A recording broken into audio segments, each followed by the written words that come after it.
r/nosleep. Posted by Reddit user pinkfever19. I stayed at the new luxury hotel with my best friend, but on our very first night over, I was given a strange set of rules that instructed me on how to stay alive. Part 3.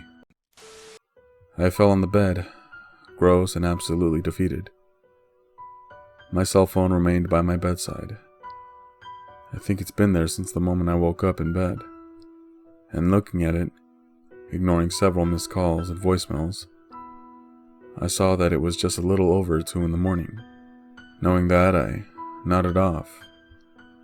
Looking back on it now, it was definitely not the smartest thing to do, but I've already messed up more than once at this point, and I've convinced myself that screwing up one more time wouldn't necessarily hurt, and if it did, something was bound to put me out of my misery.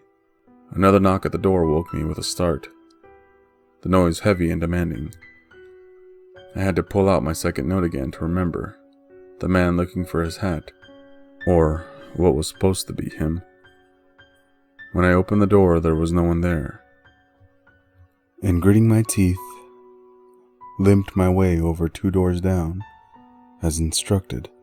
Before my hand made contact with the door, I remember considering the distance between this room and my own, and how much more difficult it was going to be running back in the poor state my ankle was in. So to give myself a more head start, I positioned myself as far away from the door as possible, but still close enough to knock. Not a very comfortable position, but it was all I could think of to handicap myself. So I knocked 3 times before quickly asking whoever was in there to stop knocking on my own door, and to contact the front desk if they really needed something. I didn't stick around to hear the footsteps, limping away as soon as possible. But I wasn't fast enough. I was just a couple of steps away from my room before I heard the door behind me creak open. Something, in a very loud voice, called out, "Hey," from behind me, before they followed suit. Before I shut the door, a hand blocked the entrance. I saw a pair of angry eyes staring back at me. It was a very heavy-set looking man. His shirt, from what I could see in the pitch-black darkness of the hallway, covered in stains of unknown. His boxers too small for him. I mercilessly continued to try and push the door closed, despite this, going so far as to throw my body against it, as he swore in pain, anger only worsening the more effort I put into my weakened strength. "What the hell are you doing? Why are you knocking on my door so late? Bitch, if you wanted it so badly, you could have called or something." The hand somehow managed to get a chunk of my hair, and it pulled hard. My head hit the wood of the doorway, and I screamed for him to let go. But his boisterous demands easily overpowered my own. Instinctively, I continued to pull away like a trapped animal, successfully yanking my head away hard enough to break free, but losing chunks of hair in the process. I slammed the door shut, locking it for extra measure before the man started pounding heavily against the wood. I was certain the door would break, even with my body pressed firmly against it. But he eventually gave a final angry growl before storming off. I could hear his door slam shut, flinching as it did. More silence came soon after. I slumped to the floor, reaching up to feel a certain bald spot on the right side of my head. It didn't feel too serious, but it still burned to the touch, sore and weak like other parts of me. A bit of blood also painted the tips of my finger. I'm still not sure if it was mine, or the man's, or what looked like to be a man. I'm guessing I blacked out at this point because I don't remember anything happening after that. But I do remember hearing another damn knock at the door, and I had to crawl out of the fetal position to put myself to look through the peephole. It was the little boy. Not the little girl and the little boy, just the little boy. There was nothing about that in the rules, so I didn't open it. The knocking continued, but they were persistent. He knocked and knocked. I covered my ears again and bit my lip from saying anything, not wanting to draw attention. I didn't know what to do, but what I did was clearly the wrong move, because the door behind me unlocked itself with a faint click and started opening slowly. My weight wasn't good enough this time, and the door opened all the way, wide and bearing. We stared at one another, and I noticed he held something in his hand. It was Trina's cell phone. "Where did you get that?" I asked, without realizing what I said. But before I could regret it, he held it behind his back. "You'll only get this back when you help me find her." What? He started to walk away, and I watched as he got further and further down the hallway, all the way up until he rounded the dark corner. Did he mean Trina? Did he know where she was? I missed her, but I wasn't ready to do anything to put my life on the line again. I didn't want to know what was behind that corner, nor did I really want to know what he actually meant by her. But of course, the door refused to budge. It didn't even make an effort to close, no matter how hard I pushed. I think I tried bargaining with it at some point. I'm not sure, but it didn't work either way. So, I followed. I took my time, hesitating when I got near the door, across from my neighbors. Everything seemed to darken the further I went, and by the time I neared the corner, a door slammed shut from behind me, and after turning around, I had absolutely no idea anymore which room was mine. The room numbers, they were just gone. Fear had its way with me once again. I found it difficult to move from my current spot. I didn't want to.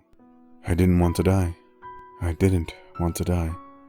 I couldn't, not there. Well, I didn't, as you've noticed, but I almost did. Something behind me made a noise. I don't know what noise, but when I turned around again, it was the bellboy. It looked like a bellboy, except he was very, very tall. I couldn't make out anything but the brightness of the uniform. Whatever, or whoever it was, started approaching me. And, making one final effort to get away, I ran. I ran as fast as capable as an injured ankle could get me. Around the corner was another hallway, a longer one. And around that one another, and then another. They didn't seem to end. I'm still amazed by how far I got before finally spotting the young boy again.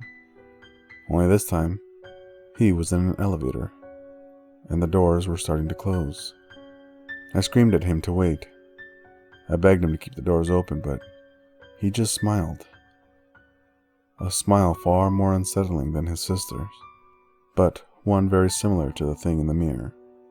A hand suddenly squeezed my shoulder and spun me around, leaving me face to face with the bellboy. It had no face. Its fingers were long and claw-like.